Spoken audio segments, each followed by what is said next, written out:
We're starting with Odyssey Jones, whose profile has been removed from WWE.com, raising questions about the status of the powerhouse who was recently pushed on Raw.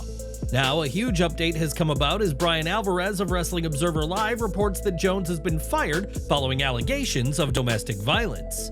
Alvarez writes, "There has not been a press release or anything like that, but I've been told Odyssey Jones is fired. There are rumors online, also from Fightful, that it was a domestic violence allegation. Apparently no arrests at this point, but I was told fired. So that's it for Odyssey Jones." This development comes after it was reported that WWE had pulled Jones from all programming following the allegations, including this week's episode of Monday Night Raw. On the show, there was no mention of Jones during a backstage segment featuring the New Day's Kofi Kingston and Xavier Woods, which many at the time saw as a sign he was finished. Jones' termination comes less than 1 month after he made his main roster debut and was given quite the push by being aligned with the New Day. Not only that, but Jones' debut saw him single-handedly dispatch of AOP on the August 4th Raw and receive a public endorsement from Triple H, who spoke of Jones' bright future in WWE.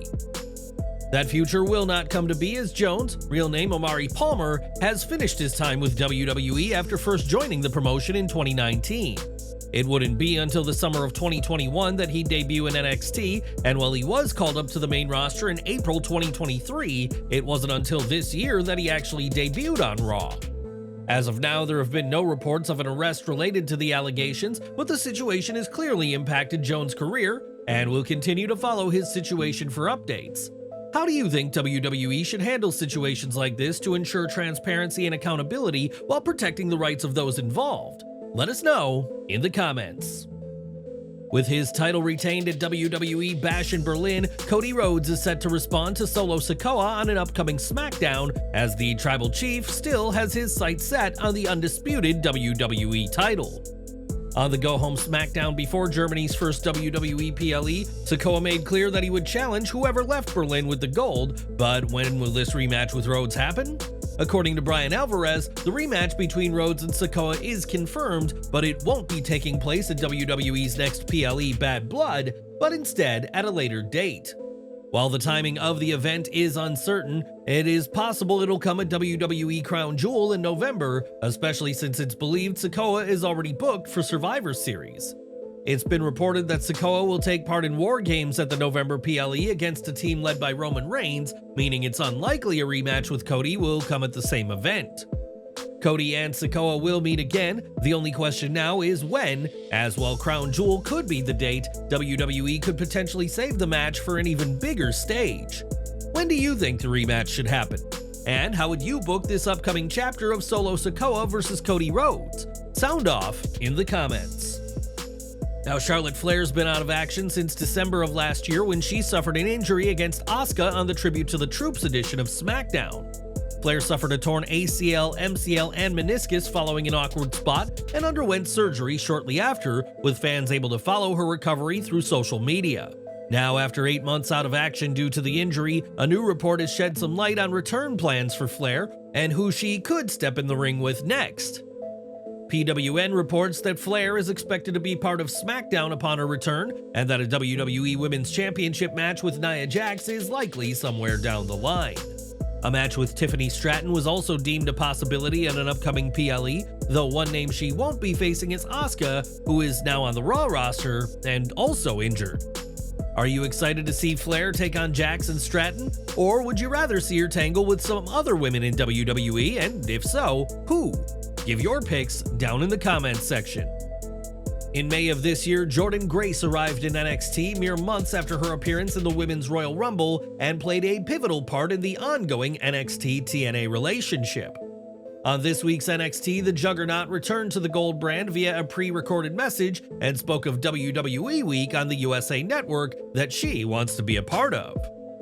Grace shared that after speaking with Ava, it's been decided that she'll defend the TNA Knockouts World title in an open challenge on an upcoming edition of NXT. This historic match will mark the first time a TNA-sanctioned title has been defended in a WWE ring, in a huge sign of the strength of the relationship between the two parties. Grace spoke of wanting to face the very best NXT has to offer, and who do you hope to see get a shot at becoming TNA Knockouts World Champion? Sound off in the comments.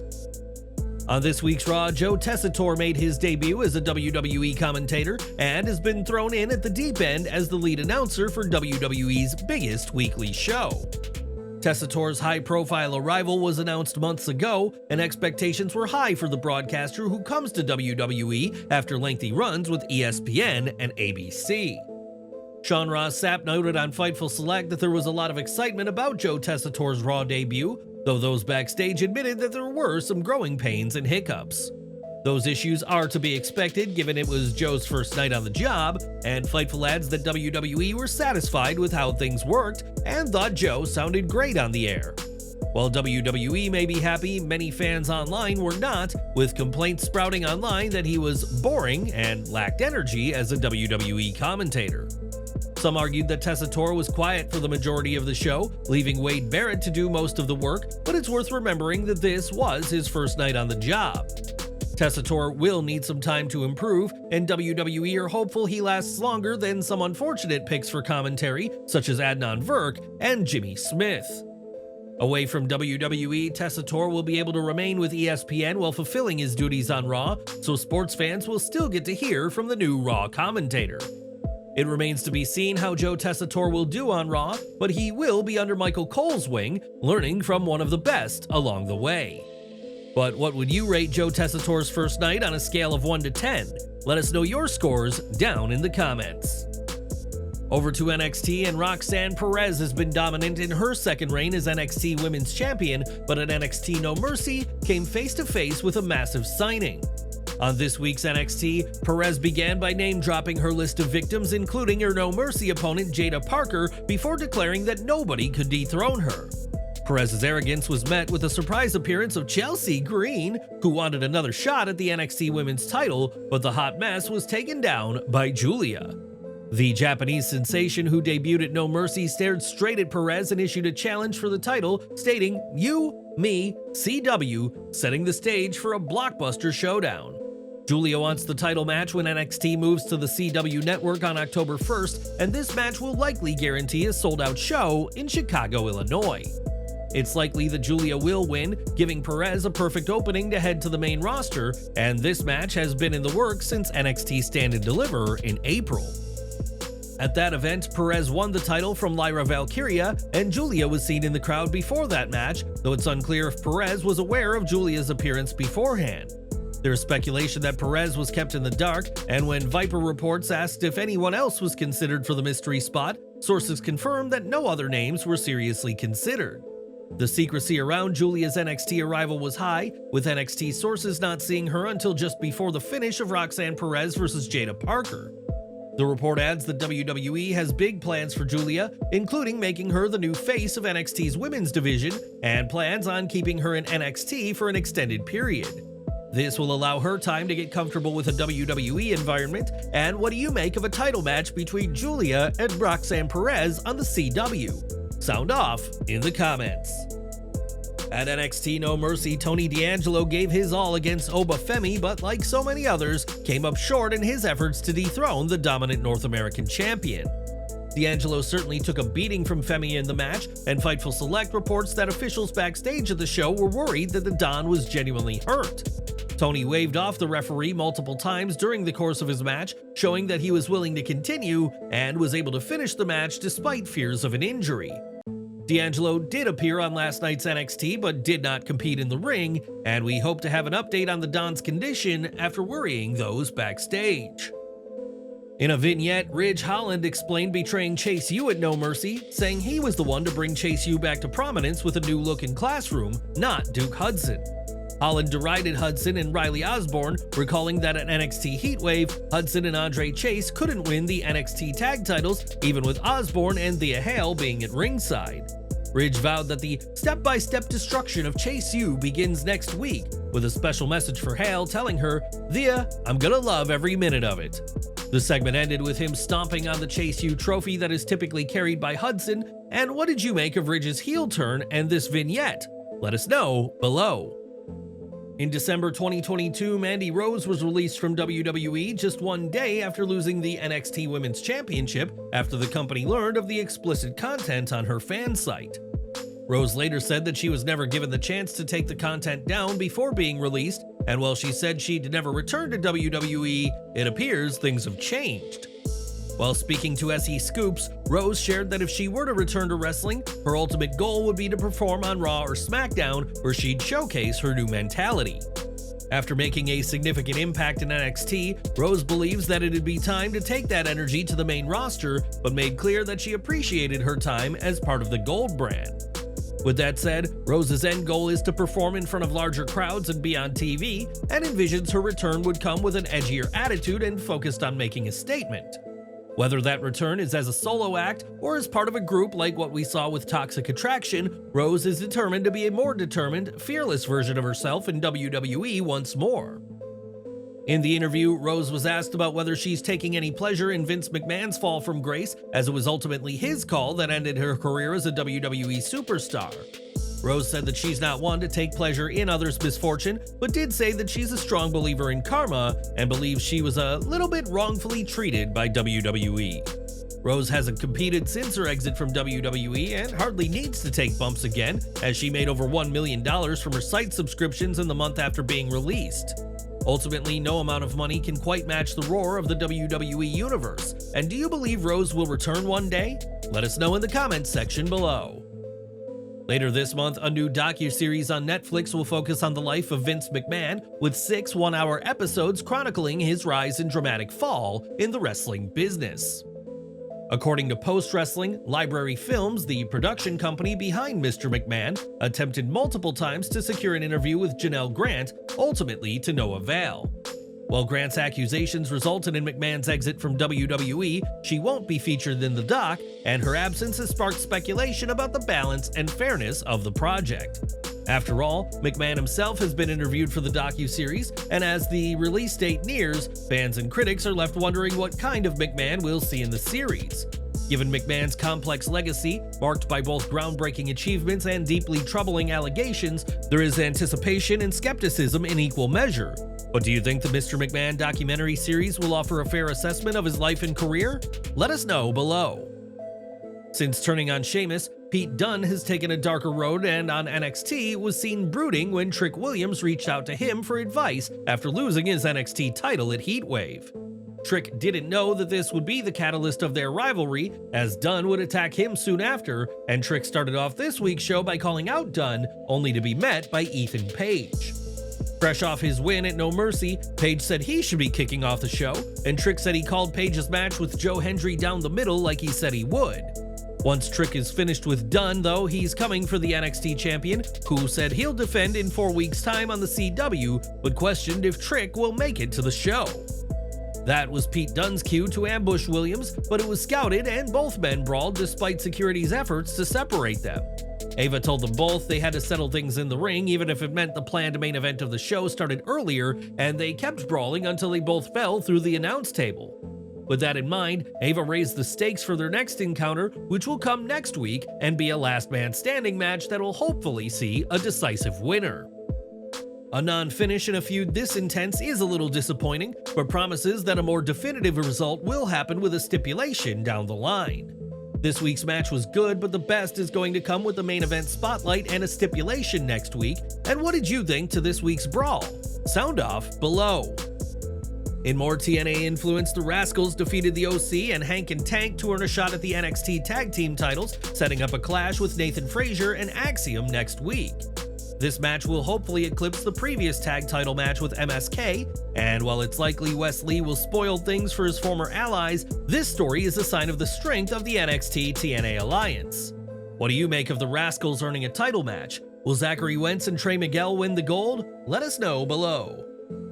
TNA's Rosemary returned to take on Tatum Paxley, this time with Wendy Choo in her corner, and when Paxley got the win, Choo and Rosemary were poised to give her a beatdown. Instead, Paxley was saved by her old friend and Raw superstar Lyra Valkyria, who ran off Choo and Rosemary, and after an embrace, Paxley jumped into Lyra's arms. It appears that Valkyria will be helping Tatum Paxley with her new foes, and what do you make of the Valkyrie's return to NXT? More on WWE releases, as Jacob Robinson is now leaving the company. He has been the lead production designer for the company for a long time and has been attached to WWE for the past 23 years. Robinson has been crucial to how things have been done for production for a very long time, with everyone extremely familiar with him. According to a report by PW Insider, Jacob Robinson is either finishing up with the company this week or has already done so at Bash in Berlin. The report went on to reveal the reaction backstage at the news of his release and his leaving the company. It stated that the departure has left a lot of people shocked given the enormous role he had backstage for so long. He was known as a Kevin Dunne guy, and since Dunne left the company some time ago, this may be Robinson following in his footsteps. The report also stated that Robinson's role in determining the look and feel of the company was crucial and was the reason that the shows look like they do. The report further stated that his departure was described as very much the end of an era for the company. The release comes after Michelle Carlucci was released recently, and Odyssey Jones was also let go. Are WWE making some serious mistakes by letting go of experienced personnel, or is it time for fresh blood to take over? Sound off in the comments below. Throughout this year, Hulk Hogan has continued to maintain his presence in WWE through various appearances and promotion endeavors with the company. Notably, Hogan was featured in a promo package for this year's Royal Rumble event, in which he teased that he might have one more match left in him. Months later, Hogan participated in Fanatics Fest NYC as a representative of WWE, and now fans can expect to see much more of the Hulkster in wrestling's biggest promotion. In October 2023, Hogan confirmed that he had re-signed with WWE, and now he's offering more details about his current deal and relationship with the company. On the Impulsive podcast, Hogan shared that he has signed a 5-year deal with WWE and also spoke highly of Nick Khan, comparing the WWE president to Vince McMahon. Hogan said that Khan is more matter-of-fact when it comes to business and recalled a discussion about using images that Khan was able to deal with swiftly. In comparison, Hogan feels that had the same talk about using images for his Real American Beer brand happened with Vince McMahon, it would have been a much longer process. Speaking of his beer, Hogan said that his new WWE deal means he can still pursue ventures outside the company, including his recently launched beverage range. Hogan didn't just talk about himself on the podcast, as he also gave suggestions about what WWE should do with Logan Paul, including inserting Paul in the Bloodline story. Hogan's reasoning was that Paul has history with Cody Rhodes and the Bloodline in the past, and Hogan went as far as to say Paul should be a WWE World Champion at some point. The Hulkster even pitched the idea of Paul not just being a babyface again, but becoming a top babyface in wrestling, though given his work so far, that may prove easier said than done. Like Paul, Hogan is no stranger to controversy, and what do you make of Hulk's new WWE deal, and what he has in mind for Logan Paul? Let us know below. We've got news from TNA now, as Giselle Shaw joined the promotion in 2022, but now the Filipino-Canadian wrestler's time with TNA has come to an end. Shaw requested to be released, Fightful Select reports, and this request was granted on the condition Shaw worked the recent Louisville tapings and put someone over before leaving. Shaw did both of those things, and it's reported that TNA worked smoothly to make Giselle's departure as easy as possible for both themselves and Shaw. Shaw will appear for Scott D'Amore's Maple Leaf Pro Wrestling, and TNA sources expect Giselle to be a regular there, so fans of Shaw will get to see Giselle in the ring soon enough. We have an update from Nikki Bella, as the former WWE superstar is reportedly taking steps to end her marriage with Artem Chigvintsev following a serious domestic violence incident. According to TMZ, Nikki has been actively searching for divorce lawyers since Friday with the intention of filing for divorce. This decision comes just a day after Artem allegedly attacked Nikki, resulting in physical injuries that led to his arrest on felony domestic violence charges. Nikki has not been wearing her wedding ring since the incident, including when she hosted the Chestnut Kobayashi hot dog eating contest in Las Vegas over the weekend. Sources also indicate that Artem is no longer staying at the family home and is currently living with a friend, while Nikki remains in the house with their 4-year-old son Mateo. The situation remains ongoing, and more developments are expected as Nikki moves forward with her plans to end the marriage. At NXT No Mercy, Alicia Taylor was back on the mic and announced the matches in the absence of Mike Rome, leaving fans to wonder where exactly Rome was during the show. Sean Ross Sapp clarified the situation on Fightful Select, reporting that Mike Rome is on a personal leave but is expected to return soon. Taylor once again announced the matches on last night's edition of NXT, and it remains to be seen when Mike Rome will return from his personal leave. Jaida Parker walked into her match with Jazmyn Nix with taped up ribs, a sign of the brutality of her women's title match at No Mercy, but the OTM member fought through the pain. Parker sealed the victory with Hypnotic, only to be attacked after the match by Fatal Influence, and Jaida couldn't handle the numbers on her own. No one gained more credibility at No Mercy than Parker, who had a career-defining match with Roxanne Perez and stole the show, and this was a decent enough follow-up. It made sense to give Parker an opponent she could overcome while setting up future challengers, and Fatal Influence are an interesting threat to Parker. Jaida has hardly been making friends in the locker room lately, and unless she can recruit some women to back her up, Parker may be woefully outnumbered in this feud. Overall, this was a successful segment despite a match that was only okay at best, and Parker sold well, but Nix is still too basic with her key offense to lead a match. Backstage, the No Quarter Catch crew told Gallus to quiet down and not to test their luck in a rematch with the young OG Javon Evans. That match saw Evans bring the speed to Joe Coffey, catching him with a tope suicida into the announce table, as well as a handspring sidekick that looked exceptional.